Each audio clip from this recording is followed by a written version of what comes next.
झिंझिण्यांपासून त्वरित आराम मिळवा. सेन्सोडाइन रॅपिड रिलीफ बरोबर. राज्यभरातल्या 36 जिल्ह्यातल्या महत्त्वाच्या 50 बातम्यांचा आपण वेगवान आढावा घेऊयात.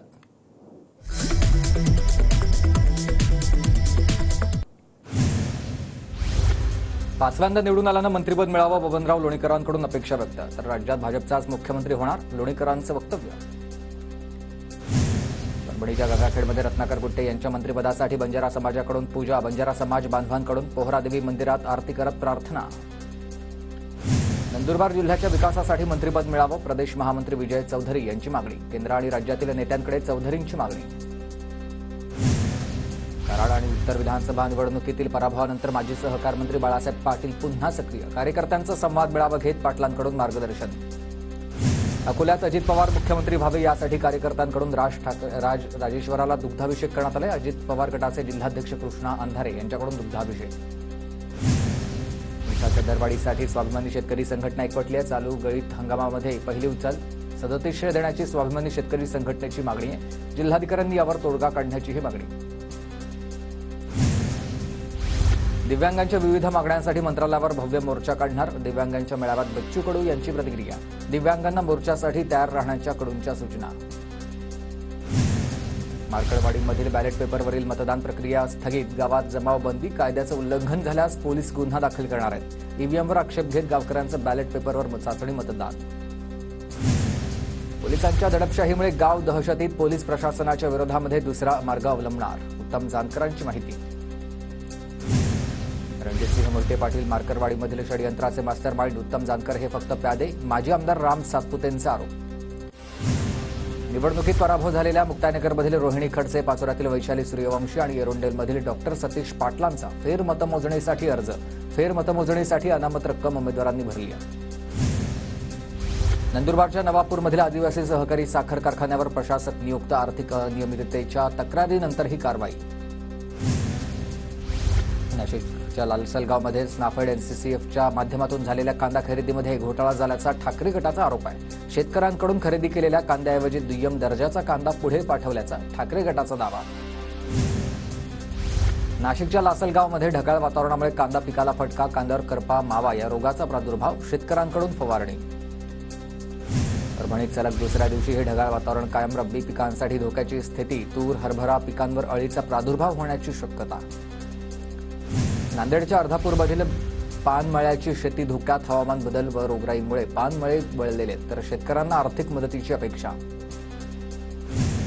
वाशिमच्या मालेगाव तालुक्यातील अमनवाडी येथील नाफेड केंद्रावर शेतकऱ्यांची गर्दी. केंद्रावर हमीभावानं सोयाबीन खरेदी सुरू आहे. स्थानिक बाजारपेठांमध्ये 4200 रुपये प्रति क्विंटल सोयाबीनला हमीभाव मिळाल्यानं शेतकऱ्यांना दिलासा.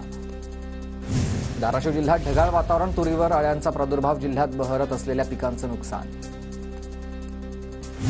नांदेडमध्ये तूर पिकांवर अळीचा प्रादुर्भाव. ढगाळ वातावरणाचा शेतकऱ्यांना फटका. शेंगा पोखरणाऱ्या अळीमुळे शेतकरी अडचणीत. वर्ध्यात रब्बी हंगामातील पिकांच्या आंतरमशागतीला वेग. आंतरमशागतीच्या कामामध्ये शेतकरी व्यस्त. कपाशीला भाव नसल्यामुळे शेतकऱ्यांकडून कापसाची साठवणूक. कपाशीला 10,000 भाव मिळावा. शेतकऱ्यांकडून अपेक्षा व्यक्त. वाशिम जिल्ह्यात पांगरी नवघरे परिसरात हरभऱ्यावर मर रोगाचा प्रादुर्भाव झाला. तर कृषी विभागाकडून तातडीनं उपाययोजना करण्याचा शेतकऱ्यांना सल्ला देण्यात आला आहे. शासकीय धान खरेदी केंद्रावर हमीभावानं धान खरेदी करणाऱ्या सहकारी संस्थांना 2% तूट मंजूर. अन्न आणि नागरी पुरवठा विभागाकडून तुटीत वाढ करण्याचा निर्णय. जळगावच्या बाजारात भरिताची वांगी आता दाखल झालेली आहेत आणि या वांग्यांची आवक वाढल्यानं दरात देखील घट झाली आहे. जालन्यात थंडी वाढतात. सुक्या मेवाचे भाव वाढलेत. खोबऱ्याच्या दरात 150 रुपयांनी वाढ. जळगावच्या यावल तालुक्यात रब्बी हंगामाला सुरुवात. मात्र खरीपाची नुकसान भरपाई मिळत नसल्यानं शेतकरी हवालदिल. शेतकऱ्यांमध्ये नाराजी आहे. भाव वाढल्यामुळे जालन्याच्या मार्केटमधून शेवगा गायब. थंडीचा जोर कायम असल्यानं भाजीपाल्यावर परिणाम. जालन्यात पहिल्यांदाच शेवग्याला 500 ते 550 रुपये भाव.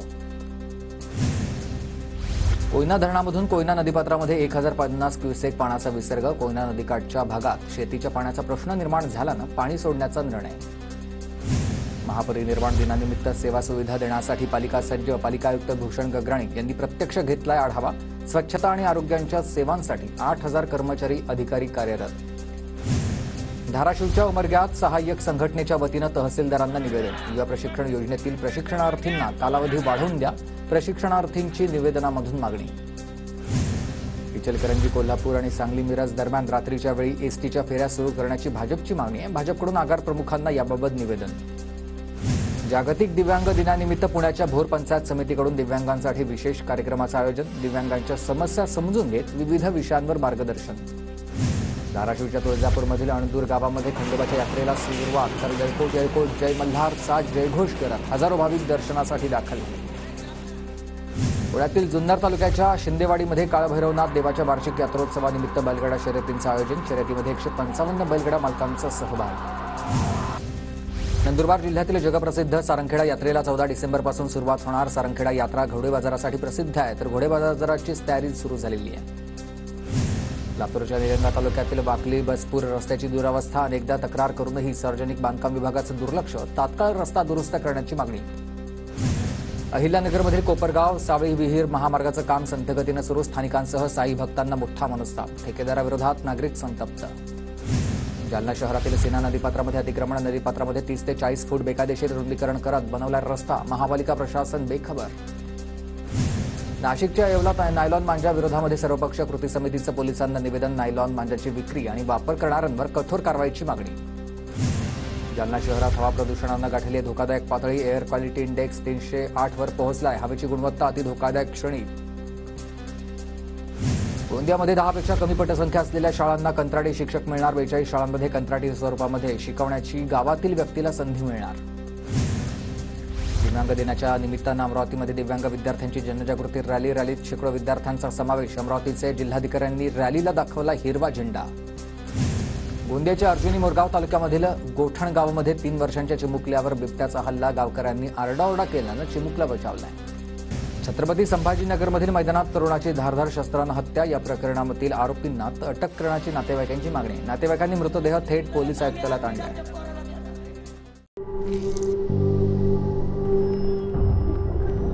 झिंझिण्यांपासून त्वरित आराम मिळवा. सेन्सोडाइन रॅपिड रिलीफ बरोबर.